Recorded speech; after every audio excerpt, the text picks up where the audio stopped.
예, 오랜만에 주택 취득세를 한번 해보겠습니다. 자, 우리가 부모가 자녀한테 주택을 증여하면은 취득세율이 12% 중과세를 적용하는 게 새롭게 바뀌었지 않습니까? 작년부터. 그런데 우리가 조합원 입주권, 분양권, 그리고 오피스텔 이것도 이제 주택으로 본다고 이렇게 작년부터 바뀌었거든요. 그러면은 이게 자칫 잘못하면은 1세대 2주택자가 돼가지고 증여에 의한 취득세율이 3.5%가 아니라 12% 중과세를 이제 당할 수밖에 없는 그런 구조로 가는데, 만약에 분양권, 입주권, 주거용 오피스텔이 주택이 아니라고 본다면은 이때는 1세대 1주택이 될 가능성이 있기 때문에 1세대 1주택이면은 이제 증여세율이 아니 증여에 의한 취득세율이 3.5%로 적용하는 또 그런 또 혜택을 주는 규정이 또 있지 않습니까? 그래서 이 문제를 오늘은 집중적으로 한번 다뤄보도록 하겠습니다. 예, 오늘 핵심은 분양권도 주택으로 보는가? 분양권뿐만 아니고요, 입주권, 주거용 오피스텔도 다 포함됩니다. 자녀에게 주택을 증여할 때 중과세, 취득세 12%를 이제 우리가 적용을 하는데요. 이걸 빠져나갈 수 있는 방법은 없을까? 그렇게 했을 때 여기 있는 분양권이 주택으로 인정이 안 되면 되거든요. 그래서 그 규정이 여기 있습니다. 총지방세법에서 여기 총 4개 법에서 이제 규정을 하고 있습니다. 자, 일단은 말이죠. 우리가 주택을 취득했을 때 중과세를 하는 규정을 잠시만 한번 보고 가겠습니다. 그 기준 날짜는요, 2020년 8월 12일 이후에 주택을 취득했을 때 적용이 되는데요. 만약에 내가 집이 한 채가 있다. 그런데 이번에 새로운 주택을 하나 샀습니다. 그런데 그 새로운 주택은 비조정 대상 지역, 그러니까 조정 대상 지역이 아닌 곳에 있는 주택을 샀습니다. 그랬을 때는 이제 1세대 2주택자가 되겠죠. 그런데 이때 새로 산 주택은 1에서 3% 취득세율이 기본세율을 적용하고요. 그런데 이렇게 2주택자가 된 상태에서 비조정 대상 지역에 새로운 주택을 샀다. 그러면 이제 이 주택은 8%. 그 다음 주택은 이제 12% 이렇게 비조정 대상 지역에 있는 주택을 샀을 때는 이렇게 취득세율이 중과세되는 그런 규정이 이제 적용이 되고 있지 않습니까? 이때 2020년 8월 12일 이후에 이런 새로운 집들을 샀을 때 주택 그 취득세 중과세가 적용이 되고 있습니다. 두 번째는요, 만약에 조정 대상 지역에 있는 집을 샀다 그랬을 때는요, 자, 집이 한 채가 있는데 조정 대상 지역에 있는 새로운 집을 샀다. 그러면 이건 바로 8% 취득세율이 이제 중과세가 적용되고요.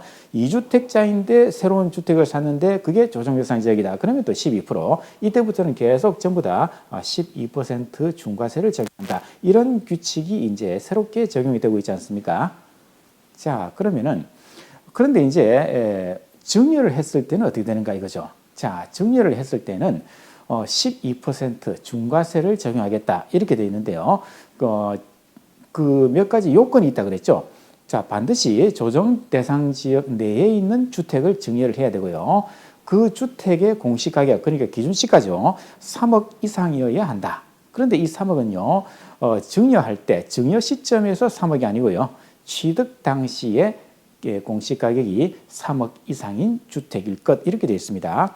만약에 지분만 증여했다, 50%만 증여했다, 또는 건물은 빼고 부속 토지만 증여했다 이럴 경우에도 전체 주택의 시가 표준액을 계산하기 때문에 이렇게 지분이 넘어오더라도 50%만 이제 공시가격을 정하는 게 아니고 전체 공시가격을 그대로 판단해 가지고 12%를 적용을 하겠다. 이런 규칙이 이제 새롭게 적용이 되고 있지 않습니까?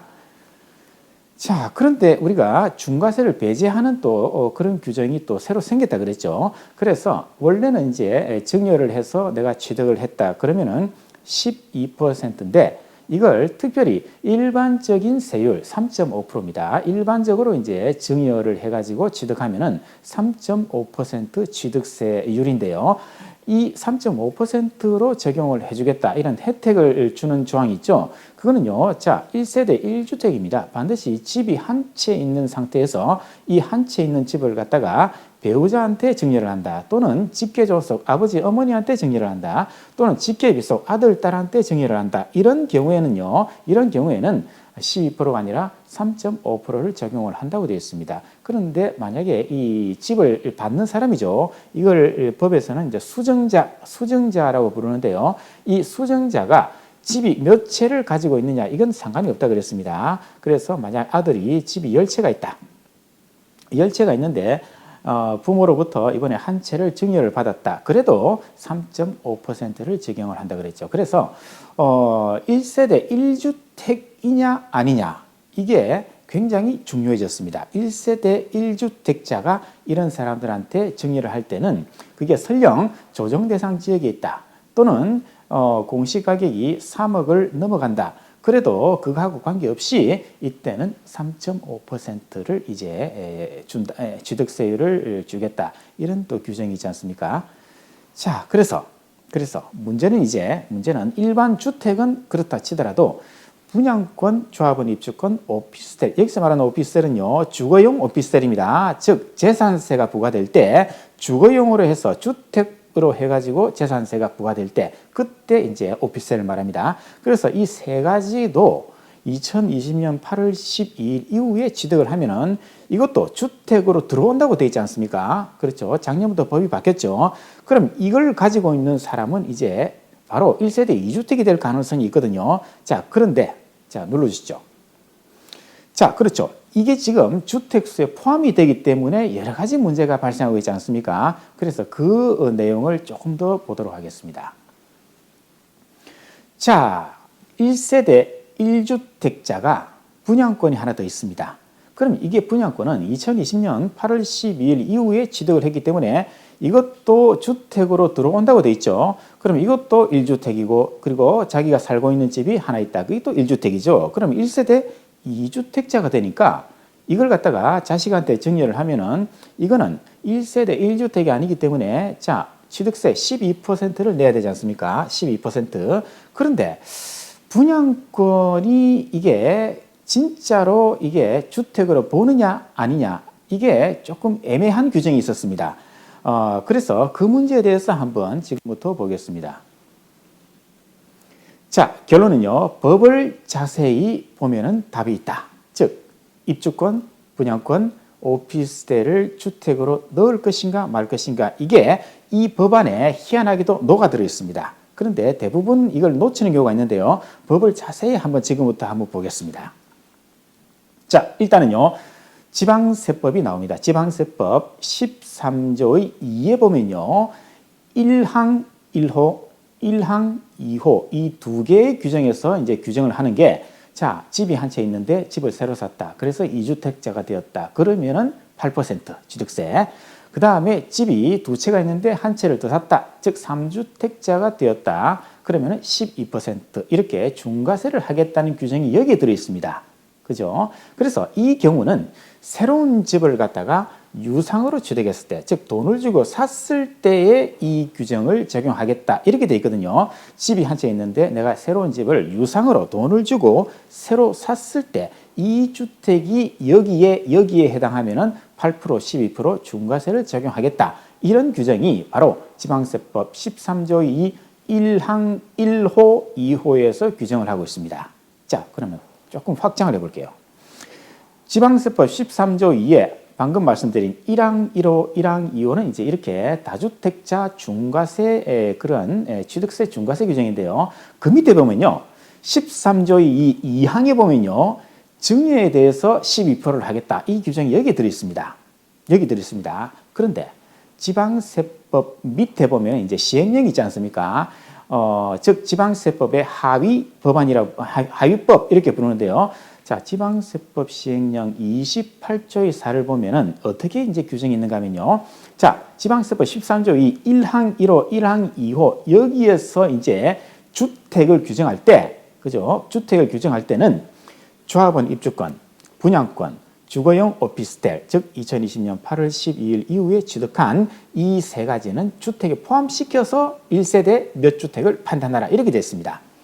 다시요. 지방세법 13조 2 1항 1호, 1항 2호는 다주택자의 주택 취득세 중과세를 규정하고 있고요. 그 하위법인 지방세법 시행령 28조의 4를 보면요. 여기 말하는 1항 1호, 1항 2호에서 주택수를 판정할 때는 주택수가 왜 중요합니까? 1세대 2주택, 1세대 3주택, 주택수가 중요하잖아요. 그래서 주택수를 판정할 때 이 세 가지는 주택수에 포함하라. 이때 이후에 취득한 이 세 가지는 주택에 넣어라. 이렇게 규정이 있는데요. 버튼 눌러주시죠. 자, 2항 13조 2항 증여에서 12%를 적용한다. 이 규정에 대해서 분명히 여기서 언급이 있어야 됩니다. 그런데 여기에 대해서는 언급을 안 하고 있어요. 지방세법 시행령 28조의 4에서 이 두 가지 경우에는 이제 이 세 가지도 주택에 넣으라고 규정이 있는데, 그렇다면은 요거 1항 1호, 1항 2호, 그리고 2항에 있어서 주택수를 판정할 때는 이것도 주택으로 넣어라. 이런 말이 여기에서 시행령 28조의 4에서 규정이 있어야 되는데 규정 자체가 아예 없습니다. 없다는 말은 증여를 할 때 12%를 적용하는 것은 그렇죠. 입주권, 분양권, 주거용 오피스텔은 주택수에 넣지 마라 이 뜻이 숨어 있다는 겁니다. 그래서 법이 그만큼 중요하고요. 그래서 여기에서 규정을 안 하기 때문에 얘는요, 이 세 가지가 지금부터 빠진다는 겁니다. 설령 2020년 8월 12일 이후에 분양권을 취득했다 하더라도 이 분양권은 이제 주택수에 들어가지 않는다. 증여를 할 때 이렇게 유상으로 취득할 때는 당연히 여기서 법에서 규정을 하고 있지만은 여기서는 규정이 없기 때문에 이제 부모가 자녀한테 증여를 하는데 분양권도 있더라, 입주권도 있더라, 주거용 오피스텔도 있더라. 이때는 이건 주택수에서 제외를 시켜야 된다. 이런 결론이 이제 나오게 되겠습니다. 그래서 다음 페이지 가시죠. 예, 그래서 자 우리가 다주택자의 주택취득세 중과세를 적용할 때 주택수를 판정하는 거. 그때는 자 2020년 8월 10일 이후에 내가 입주권, 분양권, 주거용 오피스를 내가 취득을 했다. 그러면은 이 세 가지도 주택수에 포함이 된다는 거. 그죠? 포함이 됩니다. 이 세 가지는 주택수에 포함이 된다. 언제? 다주택자가 이제 새로운 주택을 유상으로 취득할 때입니다. 새로운 주택을 샀을 때 이 세 가지는 만약에 내가 다른 이 분양권도 가지고 있는데 새로운 집을 하나 산다. 그러면 이제 2주택자가 된다는 거죠. 자, 그런데 오늘의 결론이 되겠죠. 자, 그런데 증여를 하는 경우, 증여에 의해서 이제 취득을 한다. 그때는 원래는 12%인데 이때는 이제 2020년 8월 12일 이후에 취득한 입주권, 분양권, 주거용 오피스텔은 자, 버튼을 눌러주시죠. 주택수에 포함이 안 된다는 겁니다. 주택수에 포함이 안 된다는 거. 그래서 증여를 부모가 자녀한테 증여한다. 이때도 바로 이렇게 주택으로 들어오지 않는다. 이런 결론이 되겠죠. 자, 이제 다시 한번 최종 결론을 보겠습니다. 자, 부모가 말이죠. 부모님이 2020년 8월 10일 이후에 분양권을 하나 취득했고요. 그리고 기존에 또 집이 하나 있습니다. 그럼 1세대 2주택이냐 이 문제인데, 자, 이럴 경우에는 1세대 1주택이 된다 그랬죠. 왜? 이걸 갖다가 증여를 하잖아요. 증여를 하기 때문에, 자식에게 증여를 하기 때문에 이때는 분양권, 입주권, 오피스텔은 주택에 포함이 안 된다 했기 때문에 얘는 없는 거잖아요. 그래서 분양권은 주택이 아니다. 그래서 결국에는 집 한 채에 있는 1세대 1주택이 되는 거죠.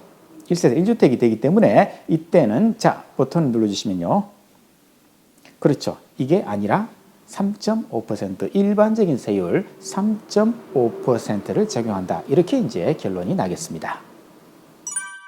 예, 어떻습니까? 그만큼 이제 법이 중요하다는 사실을 다시 한 번 더 느끼는 사례입니다.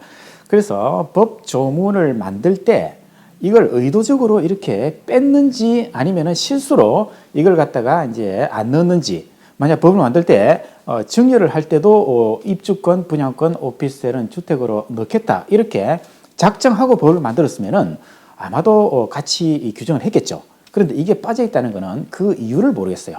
이게 의도적으로 뺀 건지 아니면은 법을 만들 때 실수를 한 건지 그건 알 수 없습니다만은 어쨌든 법을 통해서 결론을 내릴 수 있는 거는 이제 확실하다. 그죠? 주택을 증여를 할 때는 그죠? 이게 입주권, 분양권, 주거용 오피스텔은 이제 주택수에 판정하면 안 된다. 주택으로 보지 않겠다. 이렇게 우리가 결론을 낼 수가 있겠습니다. 예, 다음 시간에 또 다른 주제로 찾아뵙겠습니다.